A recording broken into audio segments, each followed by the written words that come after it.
क्या सिस्टम के लोग ही, प्रशासन के लोग ही ईंटा चला रहे, गोलियां चला रहे, पूरा सिस्टम फेलियर हो चुका है। अचानक से कह देना कि फलां जगह सही नहीं है, उसकी नहीं है, और जो चीज़ उस पर बनी हुई है उसकी नहीं है, ये तो बहुत पागलपने वाली बात और जुनून वाली बात। मस्जिद थी, मस्जिद है, मस्जिद रहेगी। घरों को बुलडोजर से ध्वस्त किया गया कि नहीं?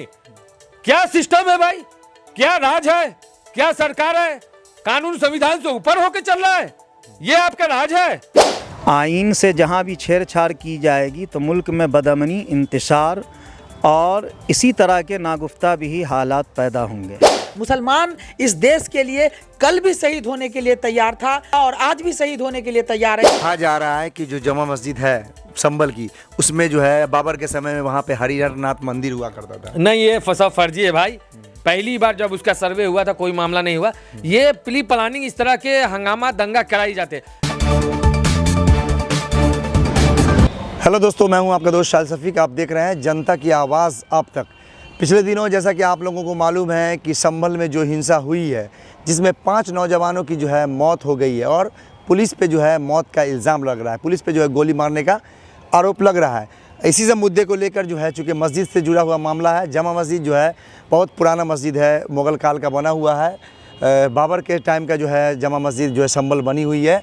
और आज हम जो है बिहार के समस्तीपुर के एक मस्जिद में, एक मदरसे में, मदरसा इस्लामिया शाहपुर बघौनी में आए हुए हैं। और यहाँ के जो मस्जिद के जो इमाम हैं कारी अनवार साहब, उनसे हम बात करेंगे, चूँकि मामला जो है मस्जिद से जुड़ी हुई है। सबसे पहले तो कारी अनवार साहब का हमारे चैनल पर बहुत बहुत स्वागत है आपका। आपका शुक्रिया है कि आप आएँ और हकीकी ज़मीनी रिपोर्ट दिखाने के लिए।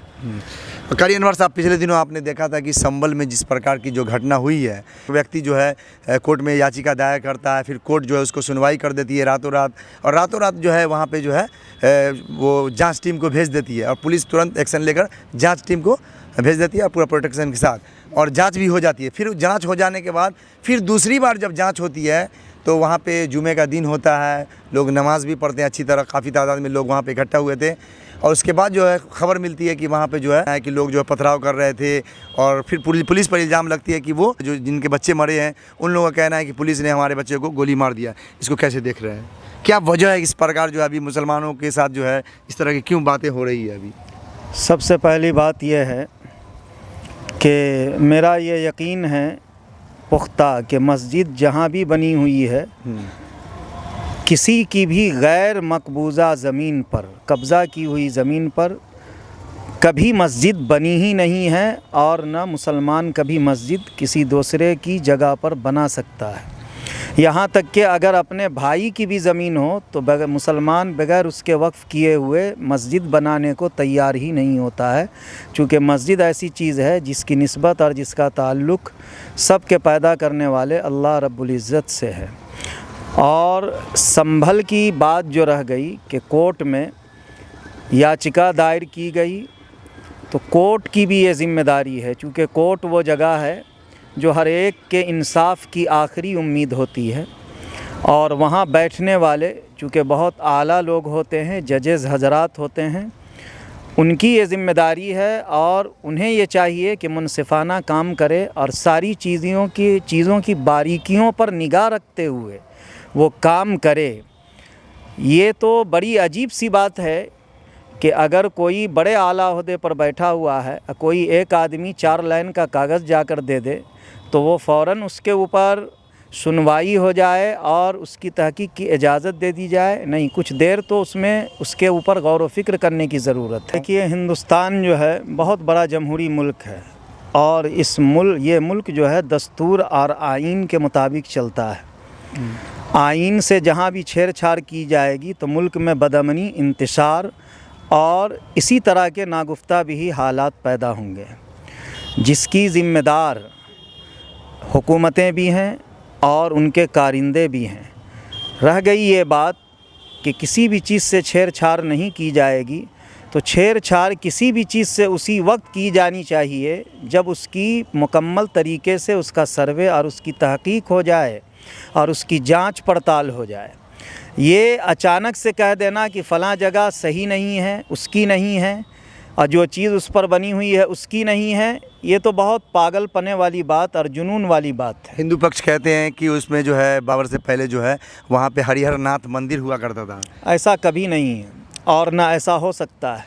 अगर ऐसा होता तो मैं फिर आपकी तवज्जो दिला रहा हूँ और आपके चैनल से तमाम देखने वालों की तवज्जो दिलाता हूँ इस बात की तरफ कि बाबरी मस्जिद का मुकदमा जो इतने लंबे दिनों तक चला और जिसके फ़ैसले दिए गए, तो उस फ़ैसले को और जजेस के जजमेंट को आप पढ़िए कि उसमें उन्होंने क्या लिखा कि इतने लंबे सर्वे के बाद और इतनी लंबी जांच पड़ताल के बाद ये बात साबित नहीं हो सकी कि वहाँ पर किसी तरह के कोई आसार किसी दूसरे मजहबी चीज़ों के मिले। लेकिन जजेस हजरात ने जो फ़ैसला दिया वो आस्था की बुनियाद पर, इसलिए ये कह देना कि ये फ़लाँ के ज़माने में फ़लाँ हो रहा था, इसका कोई वजूद नहीं है। और ये मुतयक्कन चीज़, 5 शहीद हुए और लोगों का, घर वालों का और लोगों का, वहाँ पर देखने वालों का ये इल्ज़ाम है कि पुलिस की फायरिंग से वो हलाक हुए। किसकी फायरिंग से हलाक हुए इसका देखना वहाँ की सरकार का काम है, वहाँ के प्रशासन का काम है और अदालत का ये काम है कि वो इसकी तशफ़ी बख्श तहकीक कराए और मुजरिमों को, सही मुजरिमों को सामने लाए और उसको सज़ा दिलवाए, ताकि आइंदा किसी भी शहर और किसी भी जगह का अमन व अमान बदअमनी का शिकार न हो और इंतशार न फैले। अदालतें और अगर प्रशासन और हुकूमत अगर चाह ले कि सही मुजरिम को सामने लाना है तो 24 घंटे के अंदर होने से पहले ला सकती है। शर्त यह है कि आँखों पर इंसाफ की पट्टी, ऐनक लगानी होगी और क्या है, जानिबदाराना जो रवैया इख्तियार किया जा रहा है इसको हटाना होगा। और हमारा मुल्क हमेशा से गंगा जमनी तहज़ीब है, इस मुल्क की गंगा जमनी तहज़ीब को हमेशा बिगाड़ने की कोशिश की गई, लेकिन उसको संवारने वाले लोग भी मौजूद हैं और इंशाअल्लाह इसको संवारा जाएगा। और इस तरह के लोग ज़्यादा दिन तक नहीं चल सकते। ये सब कारिंदा है, का आलायकार हैं जिसको लोग इस्तेमाल कर रहे हैं अपनी रोटी सेकने के लिए, बनाने के लिए। इसलिए वहाँ की सरकार की, यूपी सरकार की ये ज़िम्मेदारी है कि जहाँ पर इस तरह के हालात हुए उसकी मुकम्मल तशफ़ी बख्श तहकीक करे और मुजरिमों को कैफ़रे किरदार तक पहुँचाए और इबादत गाहों की हिफाजत का पुख्ता इंतज़ामात कराए। ये ज़िम्मेदारी बनती है सरकार की। अगर वो इसको पूरा नहीं करती है तो गोया कि वो ये कहना चाहती है अपने अमल से कि हम बहुत ही निकम्मी सरकार है, जो आप लोग देख रहे हैं हमको, हमारे निकम्मेपन को। इसलिए सरकार को अपने रवैये को बदलना होगा, अपने स्टेट और अपने सूबे में अमन व अमान को बरकरार रखने के लिए। अखिलेश यादव ने कहा है कि इसमें सरकार पूरी तरह जिम्मेदार है। वो बड़े नेता हैं, अगर वो बोले हैं तो ये उनका बयान है और उनकी भी ज़िम्मेदारी है विपक्ष होने के एतबार से कि वो भी इस हालात का जायज़ा ले और बोलने से नहीं बल्कि जा कर के वो मज़लूमीन का साथ दे और उनके घर पर जो अभी क़यामत टूट रही है उसको भी सही चीज़ों में तब्दील करे, उनको अमन व अमान दिलाए। कि संभल ही नहीं, पूरे देश में इस तरीके का माहौल पैदा किया जा रहा है। ऐसा लग रहा है कि अब इस देश में संविधान और कानून का कोई नामो निशान न रहेगा। ऐसा लग रहा है हिटलर शाही के तरह से जो है सो लोग बर्ताव कर रहे हैं। जो लोग सरकार में आ रहे हैं वो लोग बिल्कुल संविधान पे ही हाथ रख करके वो एमएलए, एमपी और मुख्यमंत्री और प्रधानमंत्री बनते हैं। वही संविधान के ऊपर लात रख करके देश को आए दिन कुचलने का काम कर रहे हैं। संभल नहीं, पूरे देश में इस तरीके का घटना देखा जा रहा है। और मैं एक चीज़ बताना चाहूँगा, 5 युवा जो है वहाँ पे जो है पुलिस, कहा जा रहा है कि पुलिस के गोली से जो मरे हैं, तो क्या योगी आदित्यनाथ सरकार उसको 10-10 लाख रुपया उनके घर वालों को देंगे? ये पिछले दिनों उन्होंने एक लड़का को दिया था। ये बहुत ही दर्दनाक घटना है और मैं वहाँ के मुख्यमंत्री जी से यही कहूँगा कि इंसानियत से हट करके जो है सो आप इस काम को कर रहे हैं, करवा रहे हैं। ये पूरा देश देख रहा है। अगर आप एक हाथ से करेंगे तो दूसरे हाथ से आपको भी ये चीज़ मिलेगा। सरकार बनी है आपकी तो बदलेगी भी। और ये देश कभी किसी को नहीं बख्शा है गलत। 200 सालों ने अंग्रेज़ों ने हुकूमत किया इस देश पे और इसी देश के मुसलमानों ने इस देश को आज़ादी दिलाने के लिए दिल्ली के इंडिया गेट पर आज भी पूरा देश जाकर के देख सकता है किस तरीके से लाखों लोग, लाखों मुसलमान, लाखों उलमाए, लाखों मुस्लिम उलमाओं ने अपने देश को आज़ादी दिलाने के लिए अंग्रेज़ों से लोहा लिया और शहीद हो गए। अफसोस के साथ कहना पड़ रहा है कि आप अगर मुख्यमंत्री बने हैं उत्तर प्रदेश के हो या बिहार के हो या किसी भी स्टेट के, तो सभी जाति, सभी धर्म और सभी समुदाय, सभी लोगों के लिए आप मुख्यमंत्री बने हैं, क्योंकि आपने संविधान के दायरे में मुख्यमंत्री बने हैं। और संविधान कहता है कि इस देश में हर जाति, हर वर्ग को रहने का अधिकार है, उसको अपने धर्म के हिसाब से चलने का अधिकार है। संविधान जब लागू हुआ उससे पहले से जो मस्जिद है, जो मंदिर है, उसको नहीं तोड़ा जा सकता है, उसको नहीं किसी तरीके से छेड़छाड़ किया जा सकता है। ये हमारे आज़ादी से पहले की मस्जिद है, आज उसको छेड़छाड़ किया जा रहा है अंदर। ये संविधान से पहले का जो मस्जिद है, जो मंदिर है, जो भी मामलात है, उसको छेड़छाड़ नहीं करने का है। आज इस देश के अंदर संविधान कहा जा रहा है कि उसमें जो है हरिहर नाथ मंदिर था अकबर के समय में, और अकबर का जो मीर बाकी जो थे उनके जो सेना नायक, वो उन्होंने बजबते उसको तोड़ के जो है मस्जिद बना दी। देखिए ये सब अफवाह बातें हैं। कभी भी गलत ज़मीन पे हो या गलत तरीके से मस्जिद का निर्माण नहीं किया जा सकता है। अगर वो मस्जिद गलत ज़मीन पे बनेगा, गलत तरीके से निर्माण होगा, तो वहाँ पे इबादत नहीं किया जा सकता है, इबादत कबूल नहीं होगा। ये हमारे मुस्लिम धर्म में जो है सो बताया गया है।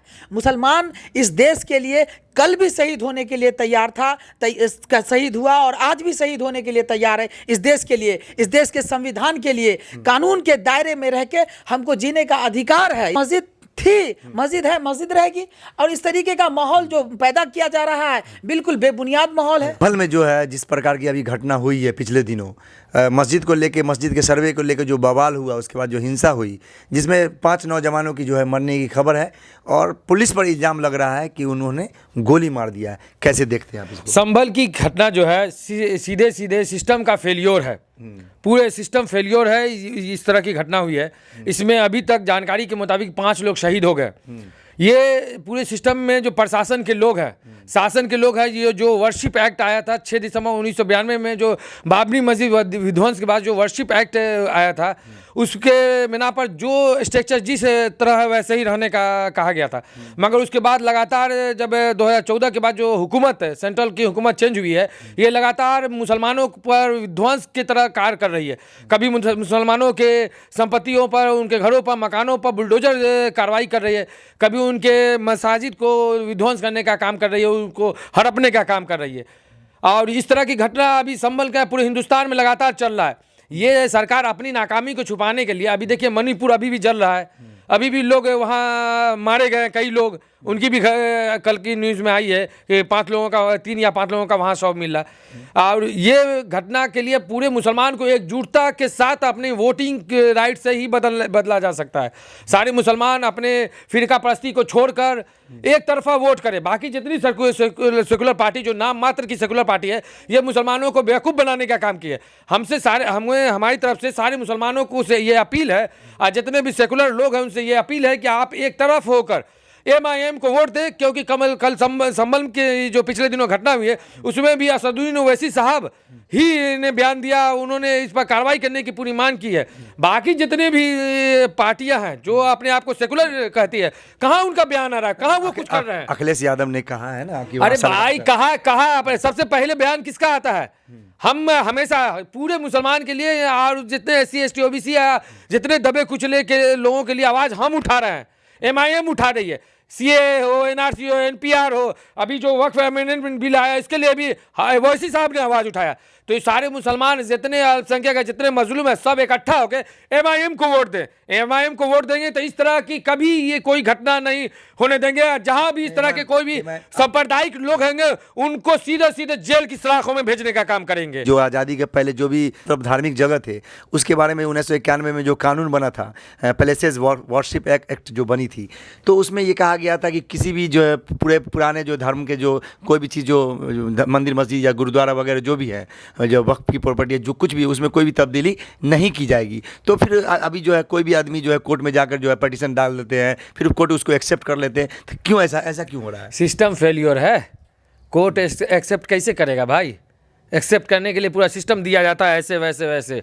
आपका जो सिस्टम, ये प्लानिंग आपके लोग सिस्टम में नहीं है, आप अपने ही लोग। मुसलमान क्या कर रहा है अभी? मुसलमानों का ही पैर खींचने पर लगा हुआ है, हाथ पकड़ के ऊपर बढ़ाने का काम नहीं कर रहा है। ये सेकुलर के नाम पर दूसरे पार्टियों को सिर्फ भर भर के वोट दिए, इनके लिए वो आवाज़ नहीं उठा रहा है।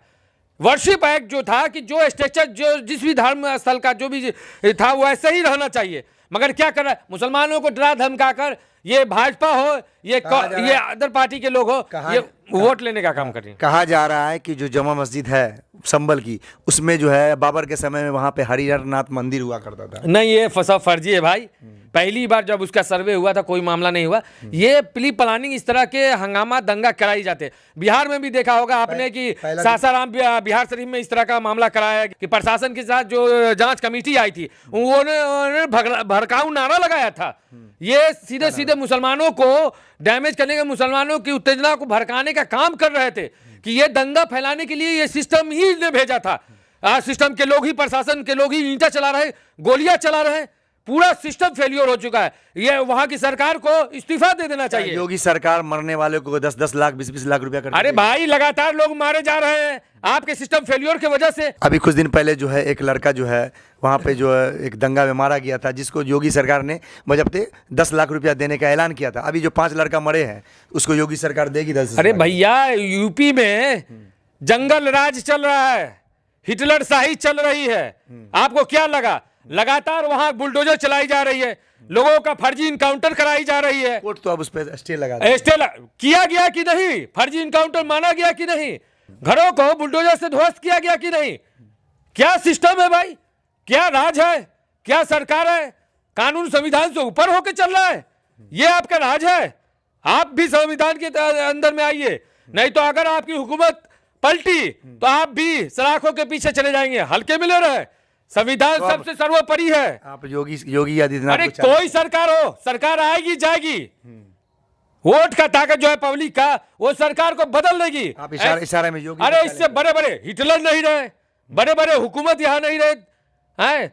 योगी हो या मोदी हो, कोई भी सरकार पलटी जा सकती है, पब्लिक के इस पे है।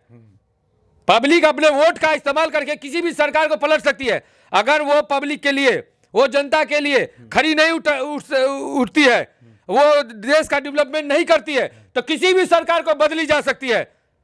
अब बदली तो आप इस वीडियो को किस प्रकार देखते हैं? संभल में जो घटना हुई, कौन जिम्मेवार है? वहाँ योगी सरकार को चाहिए कि एक एक चीज़ की जांच पड़ताल करके जो दोषी पुलिसकर्मी है, अगर पुलिसकर्मी के हाथों अगर उस बच्चों का जो है अगर डेथ हुई है तो पुलिस वैसे पुलिसकर्मी को निलंबित करके उस पर कानूनी सज़ा उनके साथ होनी चाहिए। बाकी आप क्या सोच रहे हैं इस वीडियो को देखकर, और इसमें कमेंट बॉक्स में जरूर अपना सुझाव दें। आज के लिए इतना ही, धन्यवाद। जय हिंद, जय भारत।